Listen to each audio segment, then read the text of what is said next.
ಪ್ರಿಯ ವೀಕ್ಷಕರೇ, ಉಚ್ಚಿಷ್ಟ ಗಣಪತಿ ಚಾನಲ್ಗೆ ಸ್ವಾಗತ.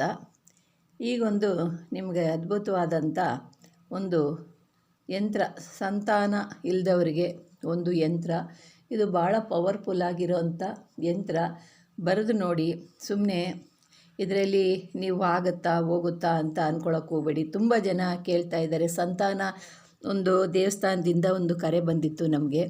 ನಮ್ಮ ದೇವಸ್ಥಾನಕ್ಕೆ ಸಂತಾನ ಇಲ್ದವ್ರೆ ತುಂಬ ಜನ ಬರ್ತಾರೆ, ಅದಕ್ಕೇನನ್ನ ಪರಿಹಾರ ಇದ್ದರೆ ನಮ್ಗೆ ಹೇಳಿ ಅಮ್ಮ ಅಂತಂದರು. ನೀವು ಅದಕ್ಕೆ ನಾನು ಹೇಳಿದೆ, ವಿಡಿಯೋನಲ್ಲಿ ನಾನು ಹಾಕ್ತೀನಿ, ಅದನ್ನು ನೋಡ್ಕೊಳ್ಳಿ ಅಂತ ಹೇಳಿದ್ದೀನಿ. ಅದರಂತೆ ನೀವು ನೋಡೋದಾದರೆ ಯಂತ್ರನ ಮಾಡಿ ಧರಿಸ್ಕೊಳ್ಳಿ. ಗ್ಯಾರಂಟಿ ಸಂತಾನಗಳು ಆಗ್ತವೆ. ಇದರಲ್ಲಿ ಒಂದಲ್ಲ ಎರಡಲ್ಲ ಇನ್ನೂ ಹಲವಾರು ಯಂತ್ರಗಳಿದ್ದಾವೆ ಸಂತಾನಕ್ಕಾಗಿ. ಎಷ್ಟೋ ಜನಕ್ಕೆ ನಾನು ಮಾಡಿಕೊಟ್ಟಿದ್ದೀನಿ, ಆಗಿದ್ದಾವೆ ಸಂತಾನ. ಅದರಿಂದ ಸಂತಾನಕ್ಕೆ ಇಲ್ಲ ಅನ್ನೋರು ನೋಡಿ ಯಂತ್ರನ ನೀವು ಮಾಡ್ಕೊಳ್ಳಿ. ನೀವು ಕೇಳಿರೋದ್ರಿಂದ ನಿಮ್ಮ ದೇವಸ್ಥಾನದಲ್ಲಿ ತುಂಬ ಜನ ಸಂತಾನಕ್ಕಾಗಿ ಬರ್ತಾ ಇದ್ದಾರೆ ಅಂತ ಕೇಳ್ತಿದ್ದೀರಲ್ಲ, ಅಂಥವ್ರಿಗಾಗಿ ಯಂತ್ರ ಭಾಳ ಪವರ್ಫುಲ್ ಆದಂಥ ಯಂತ್ರ ನಾನು ಕೊಡ್ತಾಯಿದ್ದೀನಿ. ನೀವು ಇದನ್ನು ನೋಡಿ ಎಲ್ಲರಿಗೂ ಮಾಡಿಕೊಡಿ, ಅವರಿಗೆ ಸಂತಾನ ವೃದ್ಧಿ ಆಗುತ್ತೆ. ಇದನ್ನು ಹಾಕೋದ್ರಿಂದ ಇದಕ್ಕೆ ಒಂದು ಮೂಲಿಕೆನೂ ಹೇಳ್ತೀನಿ. ಆ ಮೂಲಿಕೆನೂ ನೀವು ಅದರ ಯಂತ್ರದಲ್ಲಿ ಹಾಕಿ ಕಟ್ಟಿ ಅವ್ರಿಗೆ ಸಂತಾನ ಇಲ್ದವ್ರು ಕೊಡಿ. ಆ ಸಂತಾನ ಅವ್ರಿಗೆ ಅಭಿವೃದ್ಧಿ ಆಗುತ್ತೆ. ನಿಮ್ಮ ದೇವಸ್ಥಾನಕ್ಕೂ ಒಳ್ಳೆಯ ಕೀರ್ತಿ ಹೆಸರು ಬರುತ್ತೆ. ಅದಕ್ಕಾಗಿ ನಿಮಗೆ ನಾನು ತಿಳಿಸ್ತಾ ಇದ್ದೀನಿ.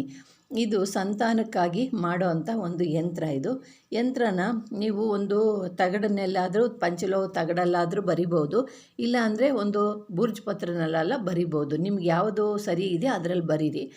ಬರೆದು ಯಂತ್ರಗಳನ್ನ ಇದೇ ರೀತಿ ಯಂತ್ರನ ಬರೆದು ನೀವು ಇದಕ್ಕೆ ತ್ರಿಶೂಲಗಳು ಇದ್ದಾವೆ, ಇದಕ್ಕೆಲ್ಲ ನೀವು ಯಂತ್ರ, ಇದಕ್ಕೆ ಒಳಗೆ ಬೀಜಾಕ್ಷರಗಳು, ಸುತ್ತೂರು ತ್ರಿಶೂಲಗಳು ಇದ್ದಾವೆ.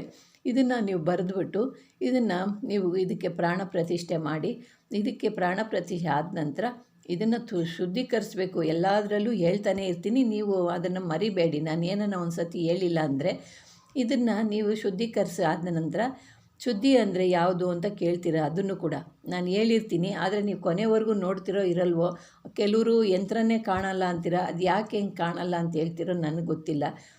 ಅದನ್ನು ಕರೆಕ್ಟಾಗೆ ಅದನ್ನು ನೀವು ಇದು ಯೂಟ್ಯೂಬ್ನ ಸರಿಗ ಅದು ನೋಡುವಾಗ ನಿಮಗೆ ಅದು ಗೊತ್ತಾಗುತ್ತೆ. ನೀವು ಸರಿಯಾಗಿ ನೋಡ್ತಿರೋ ಇಲ್ವೋ ನನಗೆ ಗೊತ್ತಿಲ್ಲ.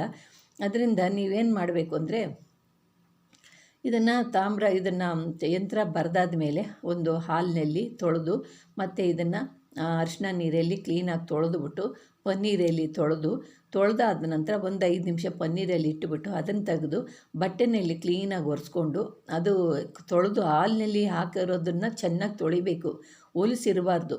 ಆಮೇಲೆ ಅದನ್ನು ತೆಗೆದು ನೀವು ಪನ್ನೀರೆಲ್ಲ ಹಾಕಿಬಿಟ್ಟು ಚೆನ್ನಾಗಿ ಒರೆಸ್ಬಿಟ್ಟು ಅದಕ್ಕೊಂಚೂರು ಜವಾದು ಸುಗಂಧವಾಗಿರಲಿ ಅಂದ್ಬಿಟ್ಟು ಸ್ವಲ್ಪ ಯಂತ್ರಕ್ಕೆ ಜವಾದನ್ನ ಲೇಪ ಮಾಡಿ, ಇಲ್ಲಾಂದರೆ ಅಷ್ಟಗಂಧನ ನೀವು ಲೇಪನೆ ಹಿಂದುಗಡೆ ಯಂತ್ರಕ್ಕೆ ಹಿಂಭಾಗಕ್ಕೆ ಅಷ್ಟಗಂಧನ ಲೇಪನೆ ಮಾಡಿ. ಅಷ್ಟಗಂಧನ ಲೇಪನೆ ಮಾಡೋದ್ರಿಂದ ಅದಕ್ಕೆ ಫುಲ್ ಪವರ್ ಶಕ್ತಿ ಬರುತ್ತೆ.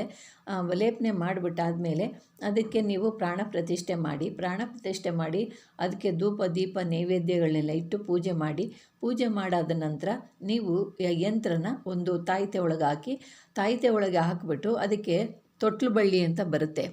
ಆ ತೊಟ್ಲು ಬಳ್ಳಿ ಬೇರನ್ನ ತೊಗೊಂಡು ಬಂದು ರವಿ ಪುಷ್ಯದೆಲ್ಲೋ, ಗುರು ಪುಷ್ಯದೆಲ್ಲೋ, ಇಲ್ಲಾಂದರೆ ಅಮಾವಾಸ್ಯೆ ಹುಣ್ಣಿಮೆ ಒಳಗೋ ತಗೊಂಡು ಬಂದು ಅದನ್ನು ಉತ್ತರಕ್ಕೆ ಹೋಗಿರೋಂಥ ಒಂದು ಬೇರನ್ನ ತೊಗೊಂಡು ಬಂದು ಆ ಯಂತ್ರದಲ್ಲಿ ಹಾಕ್ಬಿಟ್ಟು ನೀವು ಆ ಯಂತ್ರನ ಅವ್ರಿಗೆ ಮಾಡಿ ಕೊಟ್ರಿ ಅಂದರೆ ನೀವು ಅವ್ರಿಗೆ ಇದನ್ನು ಗ್ಯಾರಂಟಿಯಾಗಿ ಮಕ್ಕಳ ಭಾಗ್ಯ ಅವ್ರಿಗಾಗುತ್ತೆ, ಲಭ್ಯವಾಗುತ್ತೆ ಅಂಥ ಒಂದು ಪವರ್ಫುಲ್ಲು. ಇದನ್ನೆಲ್ಲ ನಾನು ಸಿದ್ಧಿ ಮಾಡಿಕೊಟ್ಟಿದ್ದೀನಿ. ಅದರಿಂದ ನೀವು ಕೇಳಿರೋದ್ರಿಂದ ನಿಮಗೆ ಇದನ್ನು ನಾನು ತಿಳಿಸ್ತಾ ಇದ್ದೀನಿ.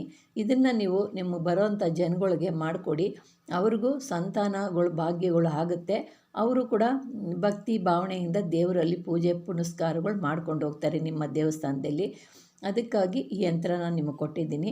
ಇದನ್ನು ಮಾಡಿ ಅವರಿಗೊಂದು ತೊಟ್ಲು ಬಳ್ಳಿನ ಅಂದರೆ ಬಳ್ಳಿಯೆಲ್ಲ ಬೇರು, ಉತ್ತರಕ್ಕೆ ಹೋಗಿರೋ ಬೇರನ್ನ ತೊಗೊಂಡು ಬಂದು ಅದರ ಯಂತ್ರ ಬರೆದುಬಿಟ್ಟು ಯಂತ್ರದೊಳಗೆ ಹಾಕಿ ನೀವು ಇದನ್ನು ಹಾಕ್ಕೊಂಡಾದಮೇಲೆ ನೀವು ತಾಯಿತೆಗೆ ಪೂಜೆ ಮಾಡಿ ಅದಕ್ಕೆ ಧೂಪ ದೀಪ ಎಲ್ಲ ಮತ್ತೆ ಕೊಟ್ಟು ಅದನ್ನು ಪೂಜೆ ಮಾಡಿ ಮತ್ತು ಆ ಯಂತ್ರನ ಒಳ್ಳೆಯ ಸಮಯದಲ್ಲಿ ಒಳ್ಳೆಯ ಗಳಿಗೆ ಒಳಗೆ ಅಮೃತ ಗಳಿಗೆ ಸಮಯದಲ್ಲಿ ನೋಡಿ ಅವ್ರಿಗೆ ಕೊಡಿ.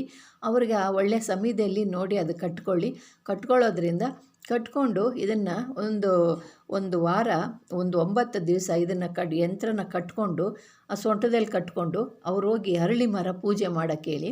ಪೂಜೆ ಮಾಡಿದ್ರೆ 9 ದಿವಸ ಅವ್ರಿಗೆ ಸಂತಾನ ಭಾಗ್ಯ ಆಗೋದಂತೂ ಗ್ಯಾರಂಟಿ. ಅರಳಿ ಮರನ ಪೂಜೆ ಮಾಡಿಬಿಟ್ಟು 9 ದಿವಸ ಆದ ನಂತರ 9ನೇ ಪೂಜೆ ಮಾಡಾದಮೇಲೆ ಅದನ್ನು ತಬ್ಕೋಬೇಕು. ತಬ್ಕೋಬೇಕು ಮರನ.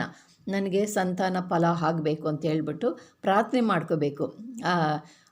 ಇದು ಅರಳಿ ಮರನ.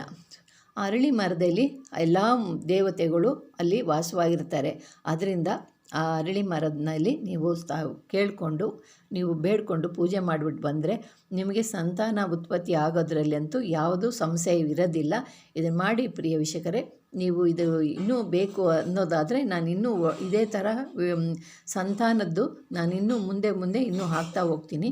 ನಿಮ್ಗೆ ಇಷ್ಟವಾದರೆ ಲೈಕ್ ಮಾಡಿ, ಶೇರ್ ಮಾಡಿ, ಸಬ್ಸ್ಕ್ರೈಬ್ ಮಾಡಿ. ನಮಸ್ಕಾರ.